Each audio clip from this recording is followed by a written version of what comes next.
안녕하세요. 저는 서울 광진구에 살고 있는 30대 중반의 여성입니다. 저는 얼마 전에 3년간의 결혼 생활을 정리하고 남편과 이혼을 하게 되었습니다. 이혼을 하게 된 경위를 말로 다 설명하려면 아마 사흘 밤낮을 새도 부족할 것 같은데요. 그래도 굳이 한마디로 요약을 해보자면 그건 바로 내로남불의 전형이라고 할 수 있는 남편 놈의 모순적인 행동들과 숱한 거짓말들 때문이었습니다. 어찌나 거짓말을 많이 했는지 본인조차도 일일이 다 기억을 하지도 못할 정도더라고요. 저는 처음에는 믿기지가 않았습니다. 서로 믿고 의지하며 평생을 살자고 맹세했던 인간이 저에게 저런 짓을 해왔다는 사실이요. 그 결과 결국 저희는 이혼을 하게 되었습니다.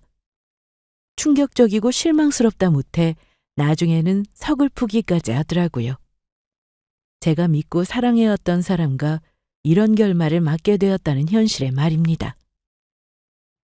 하지만 그런 만큼 제가 새롭게 배운 것도 깨닫게 된 일들도 많았죠. 저의 조금 늦은 이 깨달음을 공유하면서 같은 일을 겪고 계신 분들이 있다면 조금이나마 위로가 되었으면 좋겠습니다. 저는 어릴 때부터 확고한 이성상이 있었습니다. 자라면서 조금씩 바뀌고 다듬어진 부분들도 있기는 했지만 큰 틀에서는 바뀐 거 없이 한결같았죠. 그건 바로 나와 많이 다르지 않은 비슷한 사람이어야 한다는 것이었습니다. 어떤 사람은 자신과 반대인 사람에게 끌리기도 한다고 했고 또 누구는 자신과 성격이 달라야지 오히려 서로 상호 보완적인 역할을 해서 잘 맞는 거라는 말을 하기도 하더라고요. 하지만 제 생각은 조금 달랐습니다. 나와 다른 사람을 만나면 결국은 그 사람의 세계를 이해할 수 없어서 갈등이 생길 거라고요. 설령 갈등까지 가는 건 아니더라도 그 사람을 정말 제대로 이해할 수는 없을 거라고 생각했어요. 그건 제가 원하는 그림이 아니었습니다. 저는 제 운명의 반쪽이 될 사람을 빠짐없이 이해하면서 그 사람과 저의 세계를 물들이듯 동화시키고 싶었거든요. 그렇다고 제가 원하는 조건이 특별한 것도 아니었습니다.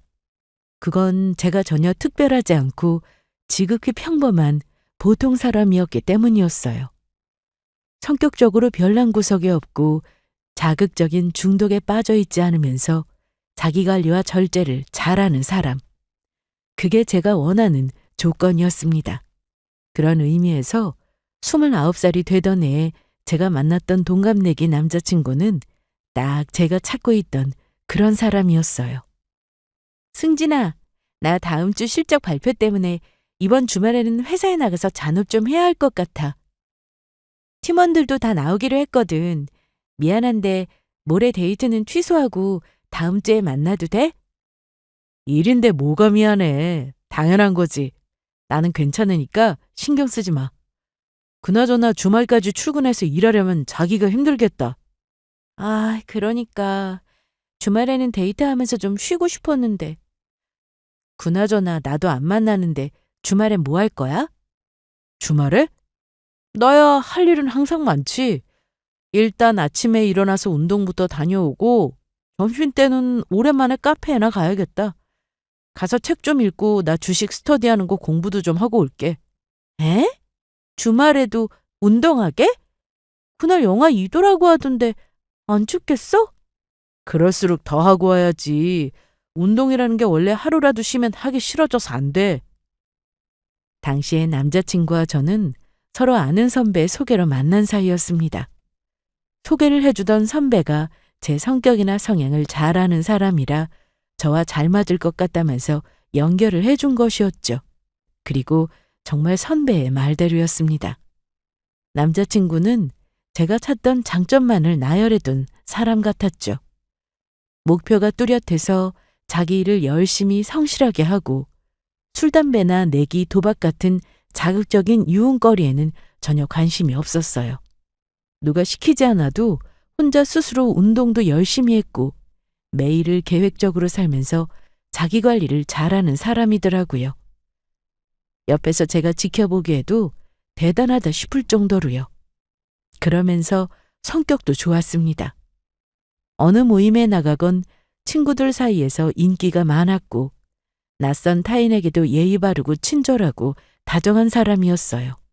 물론 저에게 잘해주는 건 당연히 말할 것도 없었고요. 그렇게 1년쯤 연애를 하고 저는 약간은 빠르다 싶은 시점에 남자친구로부터 프로포즈를 받았습니다.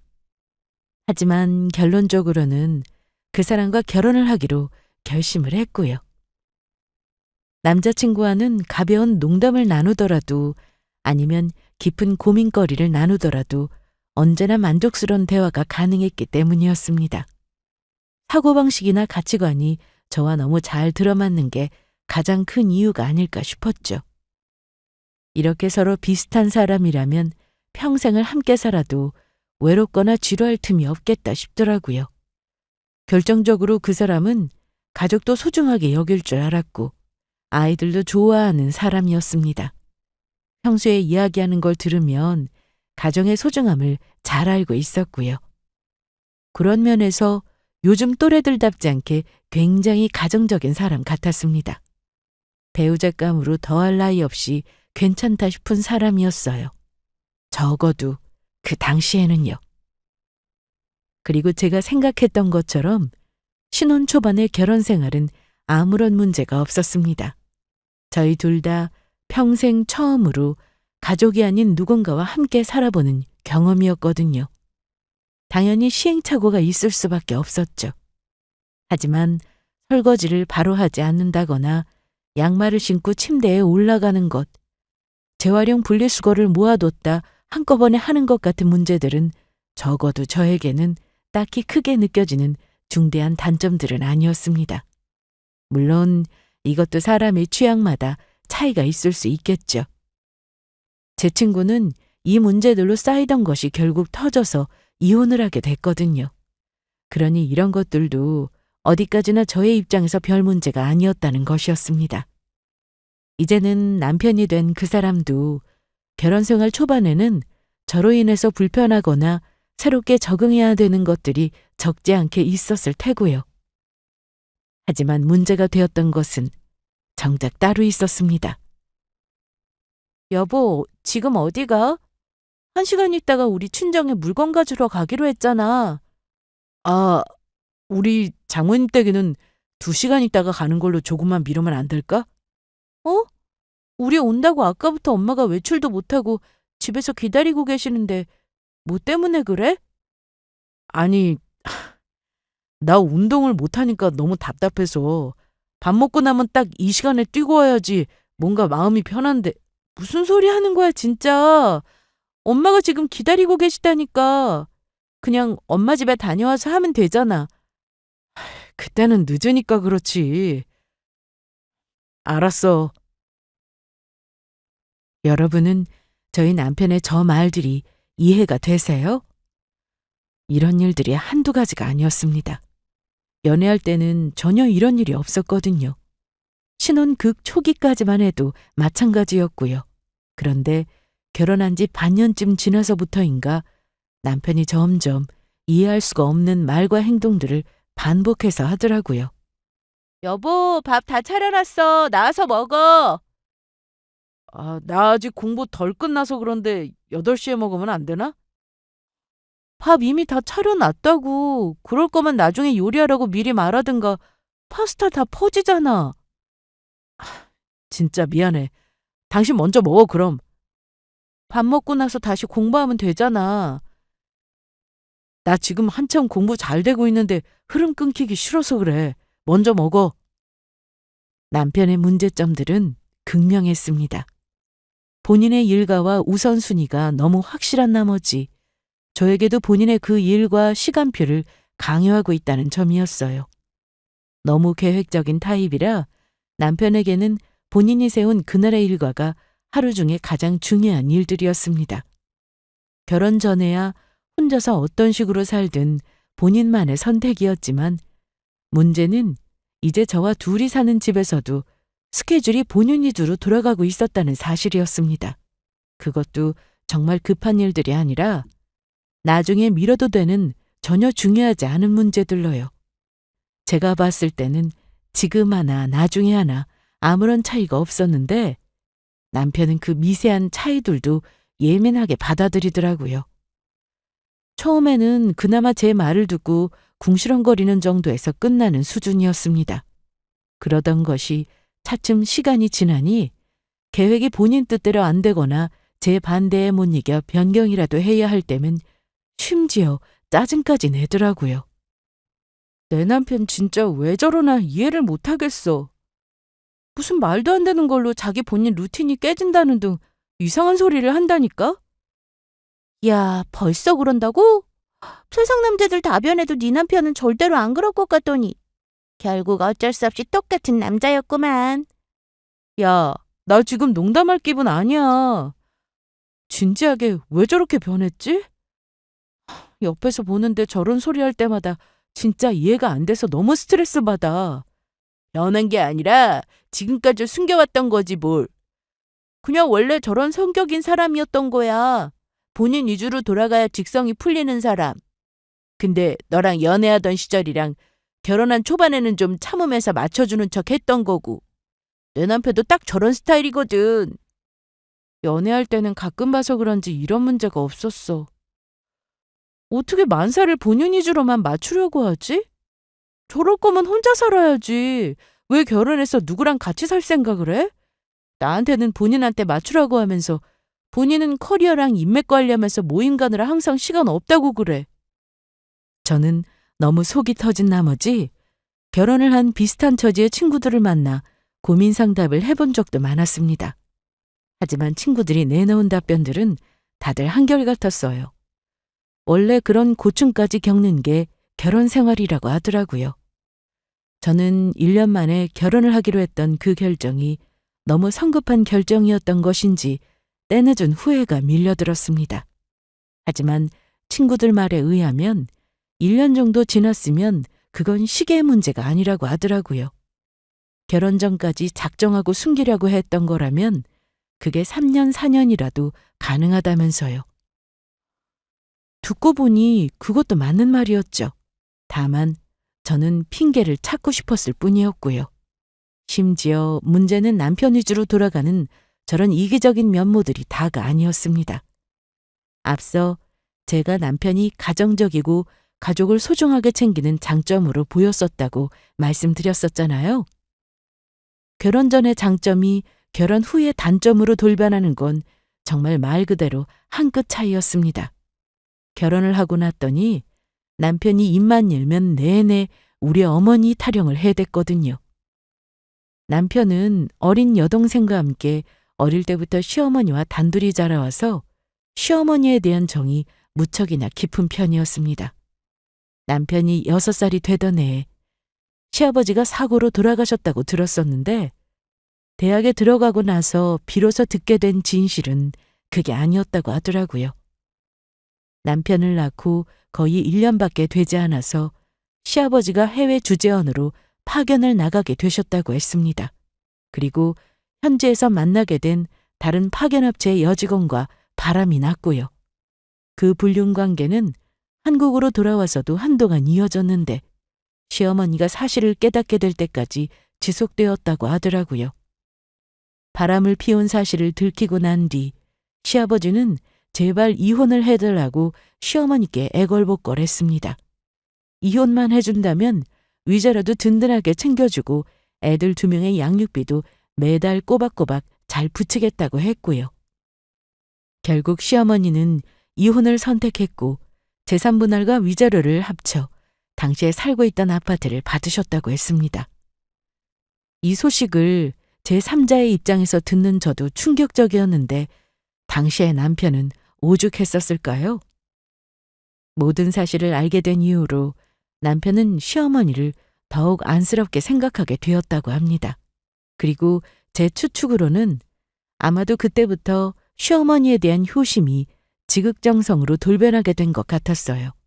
문제는 그게 정도를 지나쳐 저에게도 자꾸 본인과 동등한 수준의 혹은 본인이 하지 못하는 대리 효도를 강요했다는 점입니다.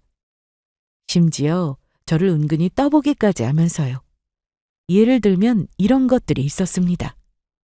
당신, 내 친구 중에 정기현이라고 기억나?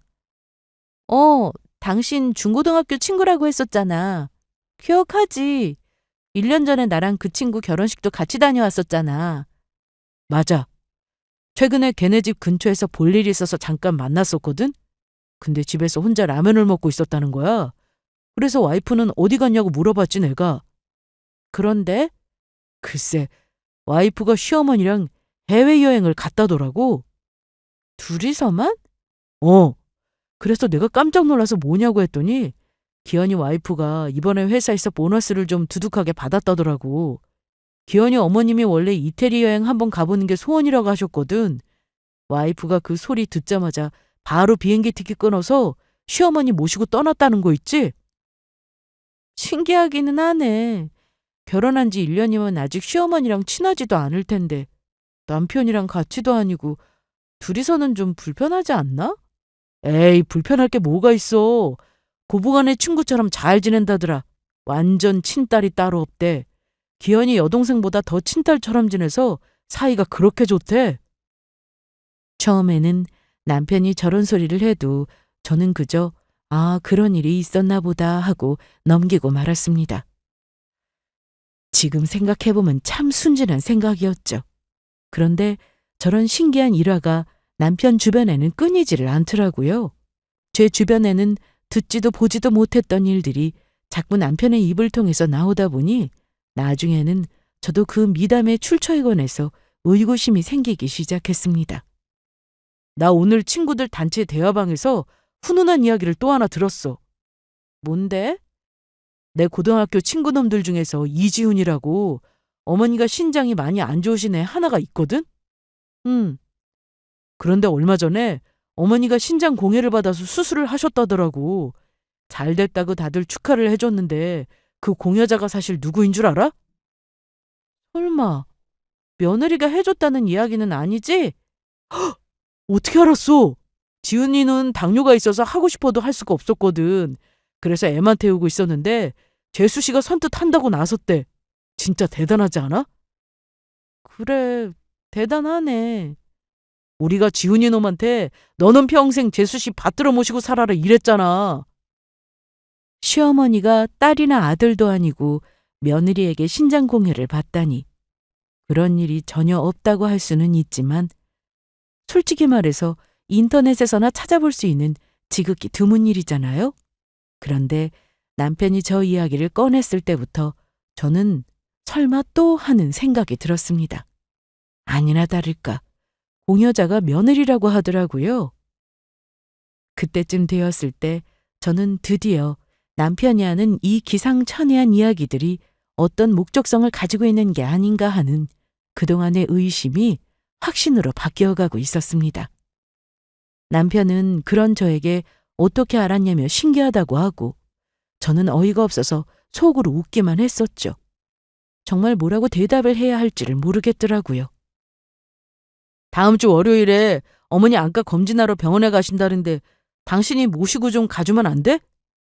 월요일은 나 출근해야 하는데 어떻게 어머님 모시고 병원을 가? 연차 쓸 수 있잖아. 미리 얘기를 했었어야지. 뒤늦게 쓰려면 얼마나 눈치 보이는데. 그리고 안 가면 매번 하시던 검사하러 가시는 건데 어머니 혼자 가실 수 있지 않아? 한쪽 눈이 흐릿해서 잘 안 보인다고 하시는데 혼자 가시는 게 영 불편하신가 봐. 불안하기도 하시고 연세가 많으시잖아. 나 지금 회사에 바쁜 시즌이라 정말 중요한 일 아니고서는 갑자기 연차 올리고 빠지기 힘들어. 당신이 좀 모시고 갈 수는 없어? 그날 바빠? 나도 그날 일정이 있어. 오후에 거래처 대표랑 만나기로 해서 그거 준비도 해야 하고. 남편은 피규어나 장난감과 같은 것들을 해외에서 들여오는 개인 사업을 하고 있었습니다. 물론 사업이라는 게 정말 천차만별이었죠. 하루 잠시 쉴 틈도 없이 빼곡한 스케줄로 돌아가는 사장님도 있을 테고 반 프리랜서 반 자영업자 느낌으로 자유롭게 시간을 조절할 수 있는 사장님도 있을 테고요. 솔직히 말해서 저희 남편은 전자는 아니었습니다. 굳이 따지자면 저 둘의 중간에 가까웠죠. 바쁜 스케줄이 있기는 하지만 일이 생기면 본인의 의지대로 얼마든지 조절할 수가 있는 입장이요. 게다가 남편은 사업 스케줄이 바쁘다기보다는 사업 외에 본인이 벌이는 자잘한 다른 업무들로 바쁜 것이었습니다. 매일 1시간 반을 넘게 빠뜨리지 않은 운동이라든지 스터디 모임이라든지 정보 교류 모임이라든지 하는 잡다한 것들이요. 뭐가 됐든 회사에 매여서 윗분들 눈치를 봐야 하는 제 입장보다는 시간이 많고 여유로운 편이라고 할 수 있었습니다. 그런데도 제가 회사를 빠지는 일은 당연하게 생각하면서 본인이 하는 업무에는 조금의 차질도 주지 않으려는 그 속이 너무 보이더라고요. 심지어 그게 대리회도에 관한 일이라면 더더욱이요. 바쁘더라도 당신이 어머니 좀 잘 챙겨줘. 어쩌고 계신지 전화도 좀 자주 드리고 나 없을 때는 찾아가 보기도 하고.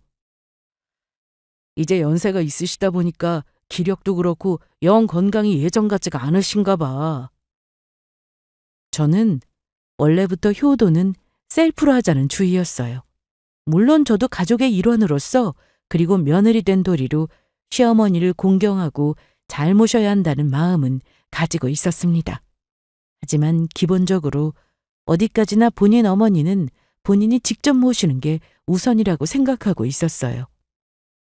부모가 자식을 사랑하듯이 자식이 부모를 사랑하는 건 역시 당연한 일이겠죠. 저도 그 누구보다 저희 친정엄마를 사랑하고 아끼고 좋아하고 있고요.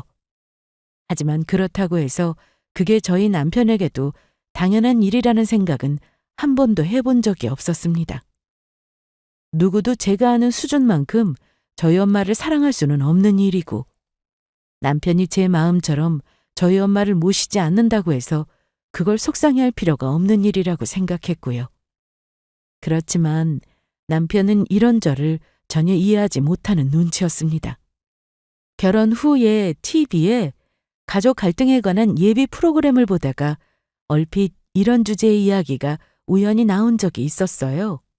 아파서 병가를 낸 며느리 집에 시어머니가 자꾸 놀러 오신다고 하셔서 갈등을 빚고 있는 사연이었습니다. 집에 오실 수도 있지 뭐가 그렇게 불편하다는 거야? 며느리 아프다고 시어머니가 저녁도 챙겨주시고 할 텐데 오히려 좋지 않아? 시어머니가 와 계시는 상황 자체가 불편한 거지. 당신도 아파서 병간에서 누워있는데 우리 엄마가 집에 놀러 온다고 하면 좋겠어? 나는 상관없는데? 장모님 음식 솜씨도 좋으신데 맛있는 밥 얻어먹고 좋지? 아, 이러니까 말이 안 통한다고 하지. 장모님 오신다고 아픈 사이 일어나서 집 대청소하지는 않잖아. 그런데 TV에 나오는 저 집은 시어머니 오신다고 며느리가 미리 청소도 하고 있다잖아. 안 그러면 와서 자꾸 집 더럽다고 뭐라고 하신다고. 기본적인 청소야 사람 사는 집에 당연히 하고 살아야지. 남편이랑 같이 하면 되잖아. 저절로 한숨이 나오더라고요. 제가 아무리 설명을 해줘도 전혀 말이 통하지를 않았습니다. 남편은 자꾸 나는 상관없다. 난 이해가 안 된다는 말만 앵무새처럼 반복해댔어요. 아마 TV에 사연까지 보낸 저 집 며느리도 남편에게서 이렇게 저와 비슷한 벽을 느꼈었겠죠. 대화를 하면 할수록 저희 둘 사이에는 거의 이승과 저승처럼 건널 수 없는 강이 존재하는 느낌이었습니다. 시댁이나 시어머니와 관련한 문제만 나오면 이렇게 말도 안 되는 소리를 하는 남편이 답답하기 짝이 없었어요. 이쯤 되니까 궁금해지기까지 하더라고요. 왜 결혼을 하기 전에는 우리가 그렇게 대화가 잘 통하는 커플이라는 착각을 했었는지를요. 한편으로는 저는 억울하기도 했습니다. 분명히 이런 주제로 저희가 대화를 나눠보지 않았던 것도 아니었거든요. 그런데 당시에는 남편이 전혀 이런 반응이 아니었습니다. 그냥 그 주제에 대해서 저의 생각을 듣고는 그렇구나 하고 대수롭지 않게 넘길 뿐이었죠. 저는 남편이 딱히 반박을 하거나 반대 의견을 내지를 않길래 저와 그냥 생각이 비슷한 모양이라고 여겼었고요. 남편과 제 성격이나 생각이 너무 맞지 않다는 생각이 자꾸 들었지만 그렇다고 또 이런 일들도 이혼까지 할 정도는 아닌 것 같았어요. 거기에는 제가 그 사람을 사랑해서 결혼했다는 생각과 이혼에 대한 막연한 두려움과 불안감이 있었습니다. 그리고 결혼 전에 영혼의 단짝처럼 저와 너무나 잘 맞았던 옛날의 그 남자친구에 대한 그리움이 남아 있었고요. 저희의 결혼 생활은 그렇게 서로의 입장 차이만을 확인한 채로 벌써 3년 차를 향해 흘러가고 있었습니다. 그러던 어느 날 남편이 저에게 그런 말을 하더라고요. 내가 많이 고민을 해봤는데 우리 양가에 용돈 드리는 거 당분간만이라도 좀 끊으면 어떨까? 용돈을 끊자고? 갑자기 왜? 남편과 저는 공용생활비를 사용하고 있었습니다. 아직 각자의 수입을 각자가 관리하는 상황이었거든요. 벌어들이는 돈은 미리 정해놓은 액수를 공용생활비 통장에 매달 입금하고 둘이서 함께 저축을 하기로 한 만큼의 돈을 다시 내놓은 뒤에 나머지는 모두 본인이 알아서 가져가는 구조였습니다. 하지만 개인이 용돈을 무한정 사용하지 않는 이유는 적금의 비율을 많이 할당해서 대부분의 수입은 적금 통장으로 들어가고 있었어요. 그리고 공용생활비에서 양가의 용돈으로 매달 조금씩 보내드리던 돈이 있었고요. 그건 저희가 결혼하기 전에 남편이 먼저 꺼낸 이야기였습니다. 본인 어머니께 드리던 용돈이 있는데 결혼 후에도 계속 드리고 싶다고요. 그래서 저도 알겠다고 했죠. 저희 친정에도 같은 액수의 금액을 드리기로 했고요. 요즘 너무 불경기라서 사업이 잘 안 돼. 매출이 거의 반토막이 나고 있어. 그래? 경기가 너무 안 좋은 것 같기는 하더라. 주변에 사업하시는 분들 보면 다들 한숨만 쉬고 계시더라고. 내 말이 그 말이잖아. 장부 맞추려면 어머니랑 나가서 외식 한번 하는 것도 힘들 지경이야.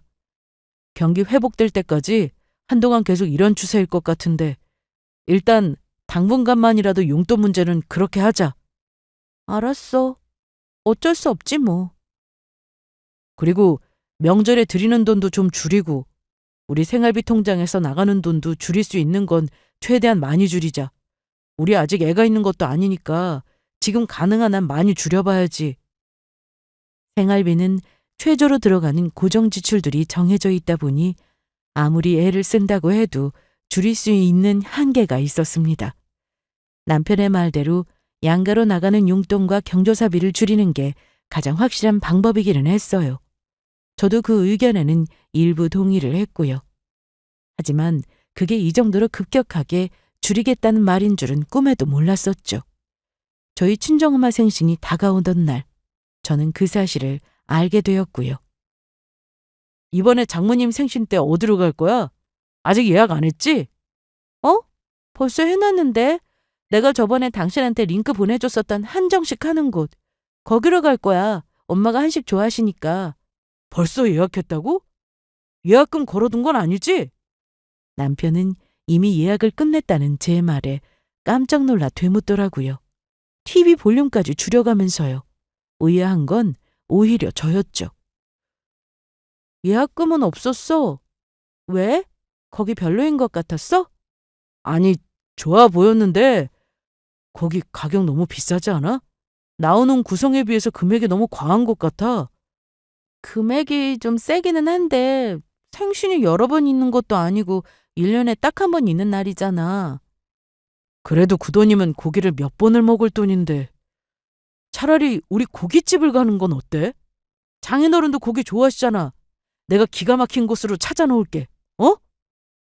솔직히 남편의 그 제안은 전혀 제 마음에 들지 않았습니다. 저희 아버지가 고기를 좋아하시는 건 사실이었지만 그건 아버지 생신 때 갈 법한 곳이었고요. 엄마는 고기를 그렇게 즐기시지는 않는 편이었거든요. 하지만 남편의 거듭되는 설득에 결국 고깃집으로 그날의 예약을 변경하게 되었습니다.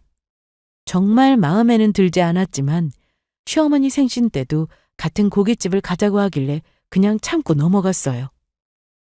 저희 엄마 생신이 있고 고작 3주 뒤가 시어머니 생신이었거든요. 저한테는 비싸다고 식당 예약까지 바꿔가며 그 난리를 쳐놓고 정작 본인 어머니 생신 때는 늘 가던 비싼 레스토랑을 가는 게 아닌지 의심스러웠었죠. 하지만 양가의 정말 똑같이 하는 모습을 보고는 그나마 제 마음이 조금 풀리게 되었습니다. 그런데 그 일이 있은 지 한 달쯤 지나서인가 가계부를 정리하는데 생활비 통장 잔고에 남아있는 돈이 거의 없더라고요. 생활비 통장의 체크카드를 남편과 제가 하나씩 나눠 가진 채로 사용을 하는 중이었거든요. 그리고 가계부 정리는 원래 거의 남편이 하는 편이었고요. 그날은 제가 뭔가 계산을 해볼 일이 있어서 예외적으로 통장 내역을 다시 들여다본 것이었습니다. 저는 곧바로 퇴근하는 남편을 붙들고 어떻게 된 거냐고 물었죠. 갑작스런 제 물음에 남편은 순간적으로 당황하는가 싶더니 곧 아무렇지 않은 표정으로 돌아와 대답했습니다. 아, 그거 나 급하게 잔고 맞출 일이 있어서 좀 가져다 썼어. 곧 채워놓을 거야. 뭐? 아니, 그래도 그렇지. 생활비 통장에 있는 돈을 뺐었으면 어떡해. 그리고 나한테 말이라도 하고 했었어야지. 당장 현금 꺼내려니까 너무 급해서 그랬어. 미안. 당신한테 말한다는 게 정신없어서 깜빡한 거야. 금방 채워놓을게. 걱정하지 마.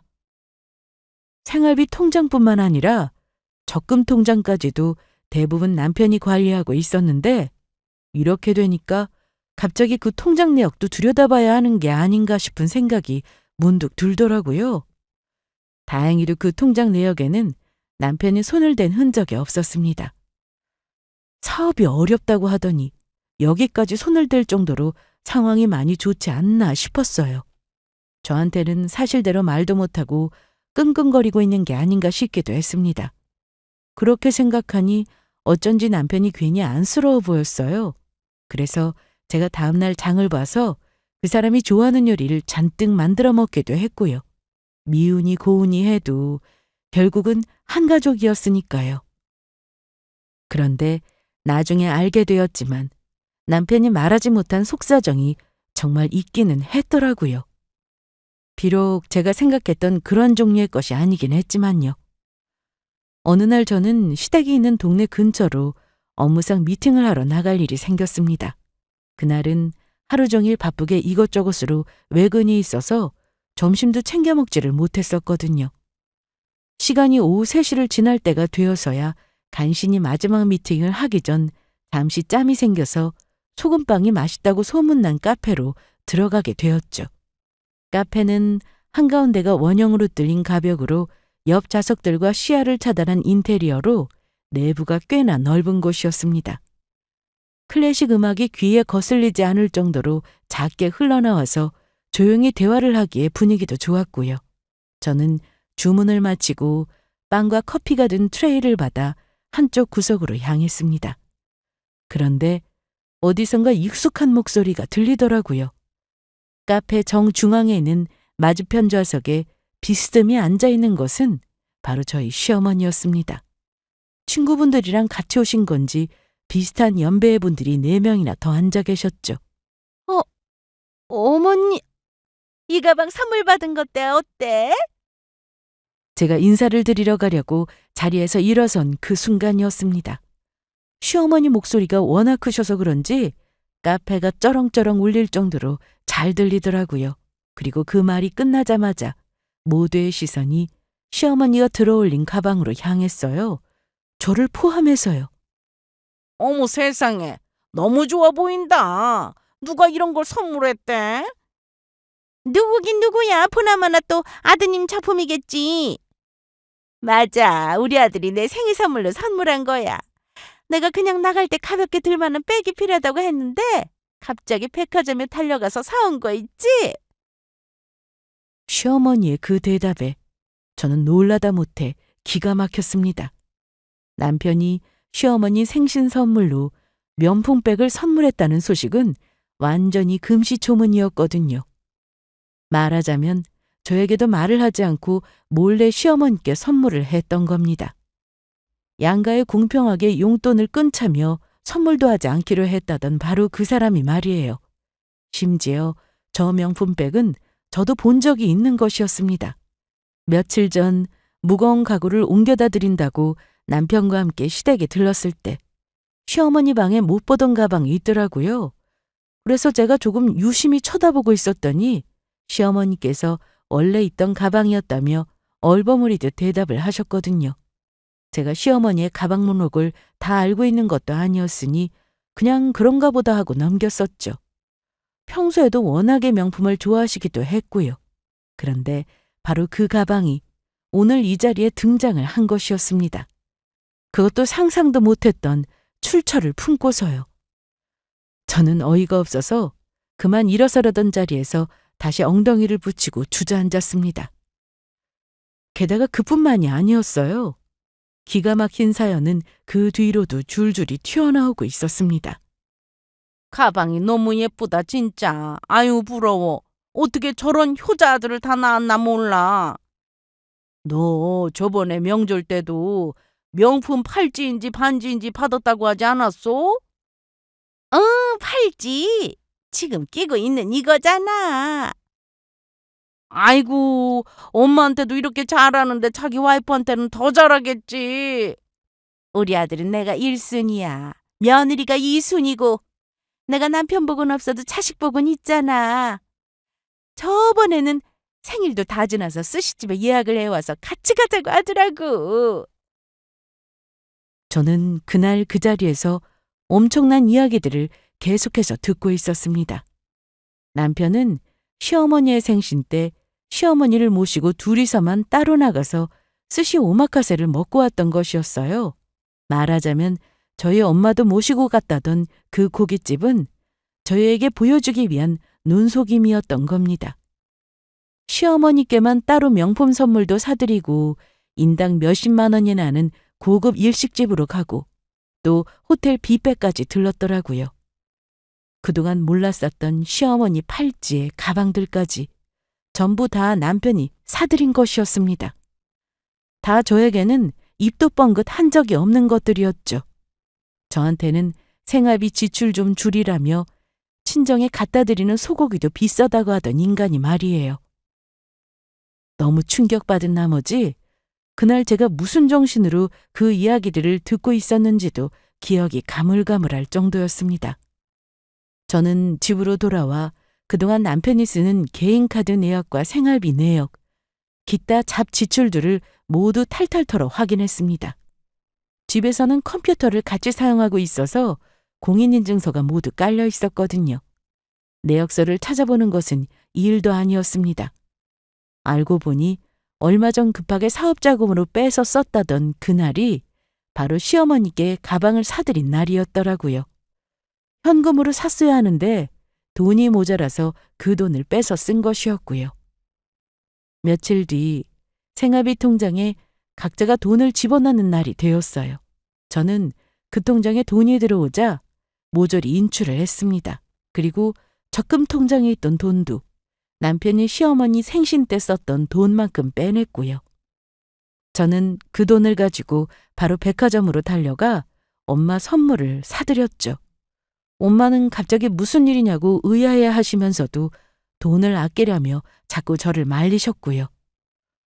네가 무슨 돈이 있다고 자꾸 돈을 쓰려고 그래? 나 이번에 갑자기 돈 생긴 거 있다니까요. 엄마가 안 쓰면 누구라도 쓰게 되는 돈이니까 얼른 사준다고 할 때 받으세요. 아이고 참. 그래도 이 가방은 너무 비싼 거 아니니? 엄마, 그 연세대대로 가방 하나도 제대로 된 거 없으시잖아요. 시장에서 산 비닐 같은 가방은 그만 들고 다니시고 모임 나갈 때 메고 가세요. 너무 잘 어울린다. 참, 점심 드셔야죠? 제가 엄마 좋아하시는 한식당 예약해놨어요. 시어머니가 명품 가방을 줄줄이 선물 받으실 때 저희 엄마는 결혼식에 들고 갈 만한 작은 가방 하나가 없으셨어요. 괜찮다고 하시면서도 정작 사드리니까 가방을 손으로 쓸면서 아이처럼 좋아하시더라고요. 이게 뭐라고 진작 하나 사드릴 것을 싶었죠. 저는 엄마를 모시고 바로 예약해두었던 한식당으로 향했습니다. 미슐랭을 받은 곳이었다는데 맛있다는 소문을 듣고도 엄마를 모시고 올 엄두를 못 냈던 곳이었어요. 하도 비싸다고 난리치는 남편 때문에요. 한식당에 나와서는 데이트를 조금 더 하다가 호텔로 가서 호캉스를 즐기며 숙박까지 하고 돌아왔습니다. 남편이 전화를 하길래 저는 엄마랑 오늘 데이트하기로 했으니 찾지 말라고 말했죠. 남편은 아마 제가 친정에서 놀고 있는 줄 알았을 거고요. 하지만 다음 날 아침 조식을 먹고 있는데 바로 남편에게서 전화가 걸려왔습니다. 체크카드 잔액이 하나도 없다고 나왔다고요. 이게 대체 어떻게 된 거냐며 엄청나게 놀란 목소리였죠. 아, 그거 내가 다 써서 그래. 어제 엄마랑 데이트한다고 했었잖아. 데이트하면서 썼어. 뭐? 그 많은 돈을 다 썼단 말이야? 대체 뭘 한 거야? 뭘 하긴. 백화점에서 쇼핑하고 엄마 선물 사드리고 식사하고 호캉스 즐기러 왔지? 지금 뭐라고 했어? 농담 아니고 진짜야? 왜 농담이라고 생각해? 당신이 한 그대로 한 건데? 저는 길길이 날뛰는 남편의 전화를 끊고 오붓하게 엄마와 커피까지 마신 후에 느지막하게 집으로 들어갔습니다. 출근도 못하고 저를 기다리고 있던 남편이 현관까지 맨발로 뛰어나오더라고요. 눈에 핏줄이 잔뜩 서서는요. 진짜 그 돈 다 썼어? 당신 제정신이야? 이해가 안 되네. 왜 자꾸 같은 말을 묻지? 양가에 똑같이 하기로 했잖아. 용돈도 똑같이 드리고 끊을 때도 똑같이 하고 생신 때도 똑같이 고깃집 가기로 한 거 아니었어? 뭐? 그런데 어머님한테는 가방 선물하고 팔찌 선물했더라. 스시 오마카세 모시고 가고 호텔 뷔페까지 갔다며? 그래서 나도 똑같이 한 거야. 여보, 그걸 어떻게...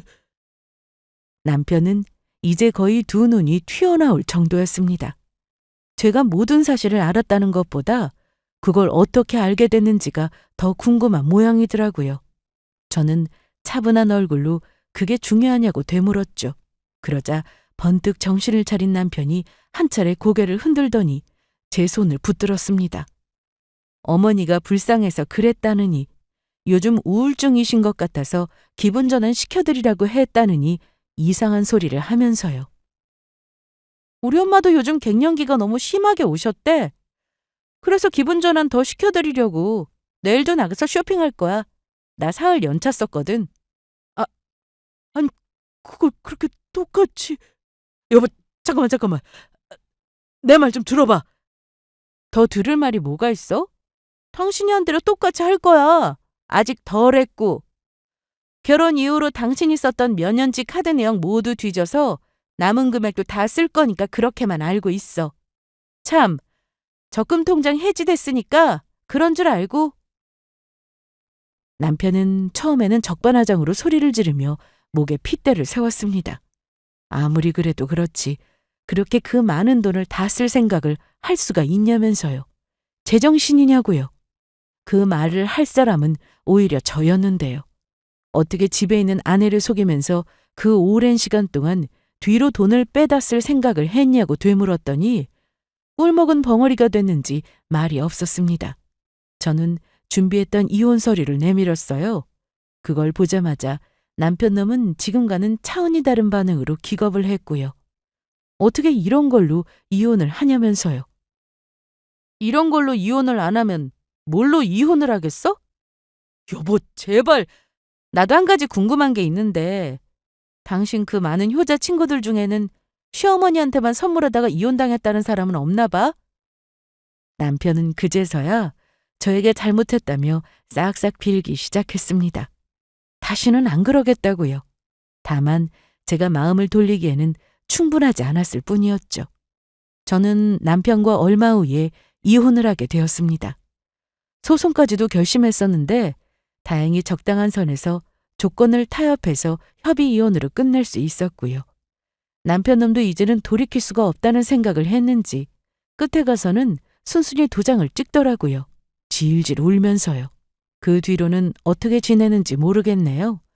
아마 하던 대로 계속 효자 노릇이다 하면서 시어머니와 함께 잘 지내고 있겠죠. 그 옆에 저는 없을 테지만요. 요즘은 이혼 후에 혼자 여행을 다니며 많은 생각들을 정리하고 있습니다. 결혼하는 사람들만큼이나 이혼하는 사람들이 많은 이 세상에서 저만은 그 일에 예외일 거라고 자신했던 과거를 떠올려 보면서요. 이혼을 하고 나니 결혼 전에는 잘 보이지 않았던 제가 놓치고 있었던 많은 것들이 보이기 시작하더라고요. 처음에는 마음이 너무나 복잡하고 생각도 어지러웠지만 지금은 한결 홀가분해진 마음으로 모든 것이 정리되고 있는 중입니다. 저도 이제 지난 일들은 다 내려놓고 더 이상 떠올리지 않으려고요. 저를 괴롭히는 과거를 대신해서 앞으로 다가올 미래만 생각해 보려고 합니다. 감사합니다.